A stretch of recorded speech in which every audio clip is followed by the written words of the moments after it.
그래서 이제 이런 기자회견 할 때 기자들이 뭐 수십 명, 뭐 100명이 넘을 텐데 서로 손 들고 뭐 하다 보면은 같은 질문이 반복될 수도 그러잖아요. 그러니까 예. 조정하는데 질문을 조정하는 주체가 누구냐? 기자들이 해야죠. 네. 그러면 기자들이 기자실에 맡겨놓고 진행했으면 이런 일이 그렇죠. 짜고 기자들이 치는 모습이 안 된다는 우리가 거죠. 출입 기자인데 네네. 우리끼리 모여서 맞아요. 우리 이러는 거 하자. 근데 그 중복되지 않도록 골고루 해야 되니까 역할을 이렇게 나눠서 하자. 네. 어? 외신도 몇 개 주자. 그렇죠. 네네. 이렇게 나눠서 하고 순서를 이렇게 정해서 하자. 그런데 정했는데 오늘 갑자기 뭐 이런 뭐 비선 뭐 특사 이게 생겼나요? 그럼 뉴스라는 게 뭡니까? 언론이 바로 업데이트 해야 되잖아요. 야, 이 질문 껴놓자. 이거 누가 할래? 어? 이렇게 해야 되는 거죠. 근데 오늘 없었다는 거는 질문이 어제나 그제나 뭐 이미 마감됐다든지 뭐 대통령실 제가 뭐 그런 대통령실 출입 기자 얘기 들어보면 네. 지키면 또 쫓아내버리기 때문에 출입을 안 지켜요. 이것도 이제 상당히 훈련이 또는 학습이 많이 돼가지고 제대로 질문을 못하고 사실 나라를 대통령이 이렇게 끌고 가고 있으면 기자들이라도 좀 적극적으로 나서서 질문이라도 해야 하고. 말 나온 김에 좀 얘기하자면요. 예. 우리 후배 기자들한테 얘기하자면 다 기자실 나와라 그냥. 거기 왜 있냐? 아유, 에? 거기 뭐 쫓겨날까 무서워서 거기 왜 있어요 거기? 대통령실 기자에 왜 있어요? 다 나오지. 지금 수준은 사실 기자들이 이쁨 받으려고 있어 거기에? 뭐 진보든 보수든 할 거 없이 받아쓰기 수준의 기사 작성만 하고 있거든요. 받아쓰기 할 거면 기자가 굳이 있을 그러니까 이유가 언론이 없고. 욕먹고 맞아요. 불신당하니까 대통령도 다 같이 가는 겁니다. 다. 언론도 기성 언론들 반성해야 됩니다. 네, 뭐 반성도 물론 해야 되고요. 뭐 이 지금 오늘 진행된 거 위주로 본다면 어쨌든 첫 질문은 총선 패배에 대한 얘기가 나왔고요. 그러면서 이어졌던 게 김건희 여사 특검 질문이 나왔습니다. 예. 네, 김건희 여사 특검 관련해서 앞서도 좀 말씀하셨지만 지금 아내 처신이 좀 부족했다라는 사과와 함께 그리고 제2요구권에 대한 설명을 했지만 조금은 핵심 질문에서 좀 벗어난 그런 답변을 했다라고 보여지는 측면이 컸었습니다. 네. 일단 지금 특검은 정치적 특검이라는 거예요. 야당이 정치적 목적을 가지고 가는 특검이다. 두 번째 핵심 포인트는 검찰이 공정하게 수사할 거다. 지켜보라는 거예요. 검사들의 마음, 태도 이런 걸 지켜보라는 거예요. 이 두 가지 때문에 특검을 거부하는 건데요. 어디 각근 제대로 매야 되고 신발끈 제대로 매야 되고 이런 얘기는 할 필요도 없는 수준인 것 같은데 일단 정치적 특검이다.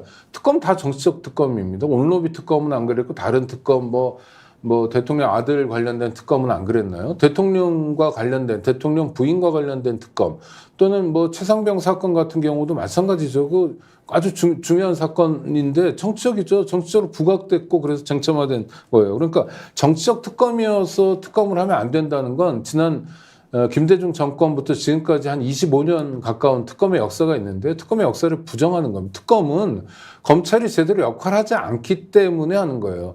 검찰의 수사에도 불구하고 검찰이 열심히 수사하겠다고 자부하는데도 불구하고 국민적 의혹이 해소되지 않았기 때문에 하는 게 특검입니다. 그러니까 의혹이 있느냐 없느냐에 대해서 대통령이 답했어야 돼요. 이 부분은 어떻게 넘어가냐면 검찰이 앞으로 공정하게 수사할 테니까 지켜보자는 거예요. 그럼 여태까지 검찰이 공정하게 수사했냐? 이를테면 얼마 전에 영수회담에서 만난 이재명 대표 같은 경우에 보면 아니 정쟁을 멈추자는 게 총선 민심이라고 얘기하는 이면은 뭐냐면 이재명 대표에 대한 수사를 어느 정도 다 했거든요.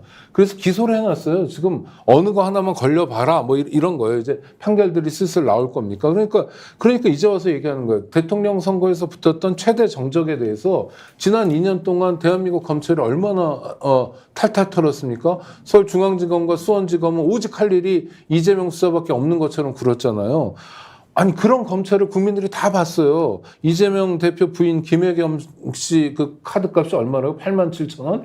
87,000원 가지고 그 난리를 칩니다. 이런 걸 다 지켜봤어요. 그런데 반대로 대통령이나 대통령 주변 인사에 대해서 우리 검찰이 어떻게 하는지도 지켜봤습니다.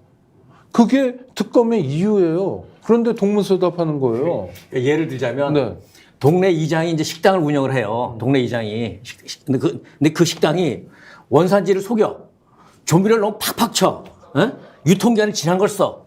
그 다음에 불친절해. 그래서 손님들이 안 가요. 좀 이제 못 믿겠다. 그래서 옆에는 다른 식당 가서 이제 점심을 먹기로 했어. 그냥 동네 이장님들이 무조건 그 자기 식당 가서 먹으라는 거 아니에요. 그렇죠. 그걸 네. 억지로 부리는 거야. 에? 아니, 이 식당 못 믿겠다라는데 왜 못 믿냐고. 그러니까 국민들이 검찰을 믿느냐 안 믿느냐. 더 그게 좀 적이죠. 그게 솔직히 이야기하면 대통령 검찰을 믿습니까?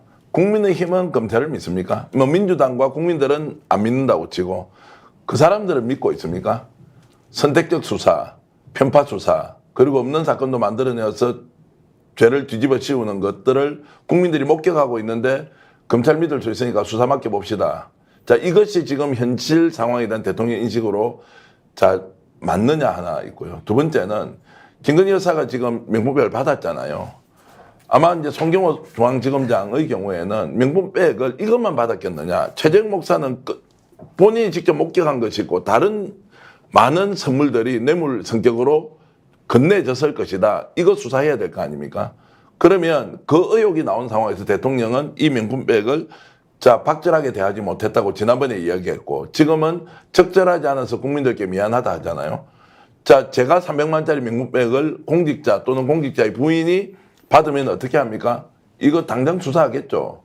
그러면 수사를 철저히 하고 어떤 경우에도 국민적 의혹을 완벽하게 풀어야 한다. 거기다가 이 문제 제기를 하는 사람은 다른 것도 선물을 받았다고 하니까 여기에 대해서는 준엄한 법의 잣대로 수사를 하겠습니다. 그런데 특검까지는 안 가고 지금 현재 검찰 수사 단계를 제대로 지켜보고 난 뒤에 판단하면 어떻겠습니까? 라고 가는 게 정상 아니냐고요. 그러면은 특검은 좀 과도하다 무리하다고 하는 생각도 대통령이 수사 의지가 명확하구나. 이번에는 앞뒤 안 가리고 다 파헤쳐 보겠구나. 라고 하면 김건희 여사는 자신이 지은 죄에 대해서 평가를 받는 것이고 윤석열 대통령은 국정 운영의 동력, 지금 이 위기 사면 초과의 상황을 돌파할 수 있는 기회를 만드는 거잖아요. 이걸 다 엎어버리고 사과만 한다. 그래서 해결이 된다. 이게 어떤 국민이 받아들일 수가 있겠습니까? 그러니까 오늘 김건희 씨 관련한 뭐 명품백이든 주가 조작이든 여기서 국민이 대통령의 입을 통해 나오는 말 듣고 싶었던 말은 뭐냐면 국민 여러분께서 국민 여러분께서 왜 특검에 찬성을 많이 하는지 알겠다. 검찰을 불신하는 거 아니냐. 자, 그렇다면 대통령이 떳떳하다면 알겠습니다. 그러면 제3회 검찰도 아니라 제3회 설령 그 야당 쪽에서 추천한 특검일지라도 당당하게 조사 받겠습니다. 당당하다면 이런저런 이유로 지금 안 하겠다는 거는 당당하지 못하다고 지금 자기가 고백을 하고 있는 거예요. 응? 이걸 왜 몇 달씩이나 끌다 이제 와서 갑자기 이원석 검찰총장이 갑자기 말해 수사하라고 말해 팀만들 수사하라고 왜 그럼 네가 지금까지 몇 달 동안 뭐 하다가 선거 끝나니까 선거에서 드러나는 민심 만만치 않으니까 이러다 큰일 나겠네. 무섭네. 민심 두려운 거예요.